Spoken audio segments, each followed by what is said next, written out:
Yo, what the heck? More people know about Jeff Bezos' taxes than their own. We got a problem here. Let's talk about it. We are not here to idolize the 1%. We are not here to retweet Elon Musk and put likes on his latest tweets. We're not here to do any of that. Today we're here to discuss how to not fall into a cultural schema. So a schema is a group of thoughts and ideas that kind of are a part of a giant philosophy, and especially in the United States. For example, if we talk about privilege, the words that come to mind is sexual category, maybe sexual preference, race, gender, class, etc., etc. But there are so many ways to think about privilege, and we don't want to be on autopilot and fall into our group think when especially discussing things that impact society at large and our individual lives. Because if we use those edit, copy, edit, paste definitions, we're never going to be able to address what truly matters in our lives today. So this video will break down the idea of the 1%. And I hear a lot of hatred. Listen. I went to UCLA and a lot of my professors actually called themselves full-blown communists. I had to censor a couple of words because they added extra words there. But there was this anti-capitalistic sentiment, and it came from a very, very good place. I actually listened to everything and I absorbed it. I read the books. I went through Karl Marx's Communist Manifesto, and there is so much wisdom in there. So I'm not here to disrespect leftist philosophies, Marxist philosophies, or anything like that, but I do want to expand our imaginations. So the first thing I want to say, let's talk about this tournament model. What does it mean to be in the 1%? Well, if you walk up to a ping pong table and place someone in the top 1% of ping pong, you're not going to be surprised that you lost. And you're not going to be surprised that they are more likely to win than you. So how did they get into the top 1% of ping pong players? Did they get born into it? Well, maybe they had certain traits, right? They didn't work for those traits that they happened to get draw of the lottery, right? And they ended up winning. Same thing for any sport, really, right? Certain body types are better for certain sports than others. So there is definitely that nature aspect to this. But there's also so many people born with those traits who don't end up being great in those sports or skill sets, singing, rapping, whatever it is. So when it comes to money, suddenly we stop thinking that way. And I think this is why we have a problem when it comes to financial health, not in just the United States, but worldwide. But I am focusing on more Western and developed countries, right? No country is developed, right? We're all developing. We're never done growing. So when it comes to people in the 1%, we're like, you guys suck, blah, blah, blah, blah, blah. Okay. But let's just talk about financial independence. Is it lucky to be financial independent? Well, certainly some people are born into it, right? Like traits, they're simply given those traits.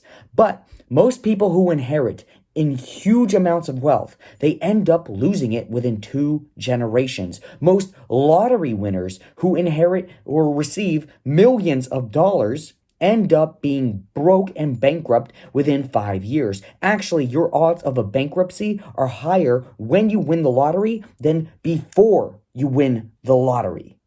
Okay, let that sink in for a second. Now, my next point of breaking this 1% hatred cycle is you're focusing on the wrong people. Now, sure, there comes a lot of power, and I'm not saying this is not a talk that, it's all justified, right? People with money should be able to have more say when it comes to society. I'm not saying that. I am saying that the reason they have more money is because Warren Buffett literally read about money 8 hours a day. How many hours a day do you study money? Now, I have a bet that there is a strong causal relationship between people who read about money and people who end up having more financial security in life. And people who don't read about money or listen to videos like this, they end up having a worse relationship with money throughout their life until they change it around and start consuming more information about money. But most information about money is actually hatred, right? Jeff Bezos doubled his net worth during the pandemic. Well, so did I. I don't own a business exploiting laborers or anything like that. I simply invest my money, and most people who invested during 2020 actually doubled their net worth. Why? Well, because every single person in the world who was invested in the US stock market, let alone the whole entire stock market all around the world, international, every market was going down. So if you were brave and kept on investing, and this also means you could have put $10, $50, $100 in hypothetically Jeff Bezos's company, Amazon. Not financial advice or anything like that. Disclaimer, my mom happens to own some shares of Amazon. I don't.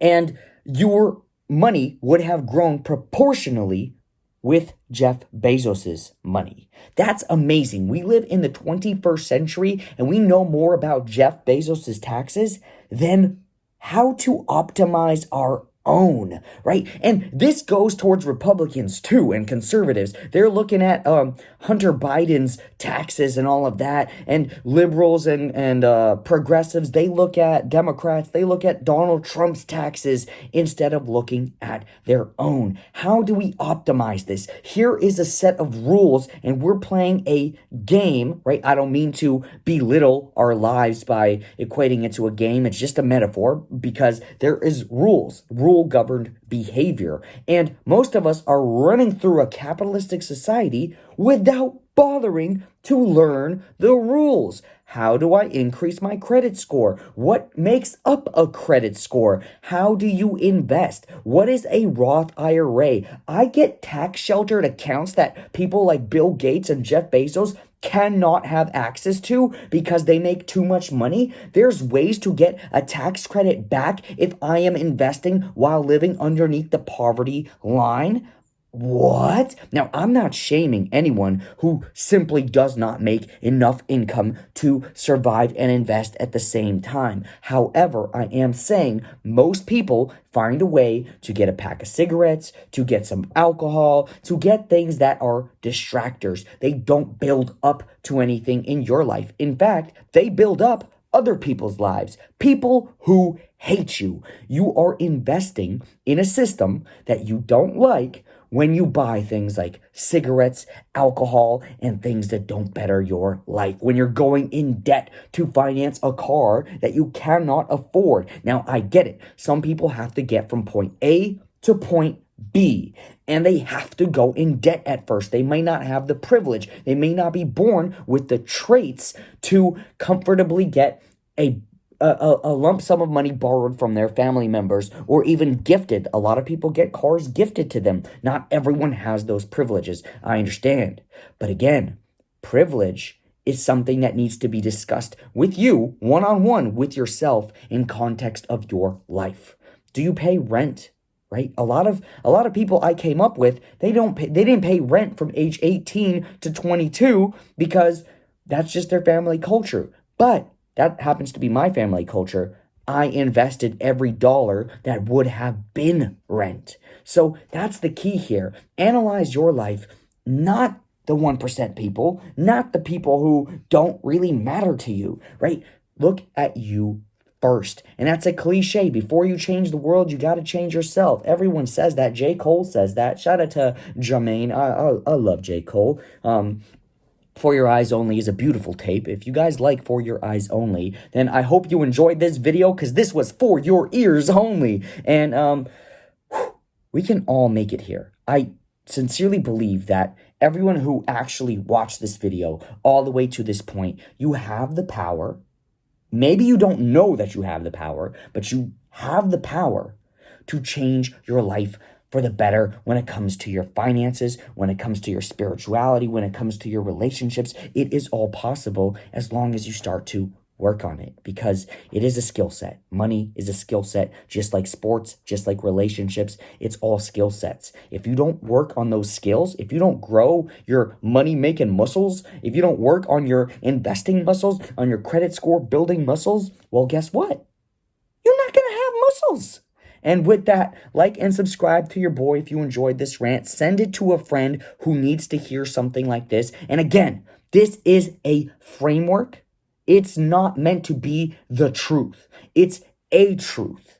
You can use it and then leave it and go back to your original philosophies or worldviews. We're not supposed to be trapped in a framework. We're supposed to borrow and use them if we want to tap into our full imaginations. We should borrow from each philosophy. Capitalism, communism, socialism, everything that we come up with, there are some pros from it, except for, the darker side of things. But we can learn from that, and that's another TED Talk. I'm getting off topic, and peace out with that. Like, comment, and subscribe. Don't forget to follow me on Spotify. I drop financially savvy raps there all the time. Not all the time. I have like 2 out. Anyways.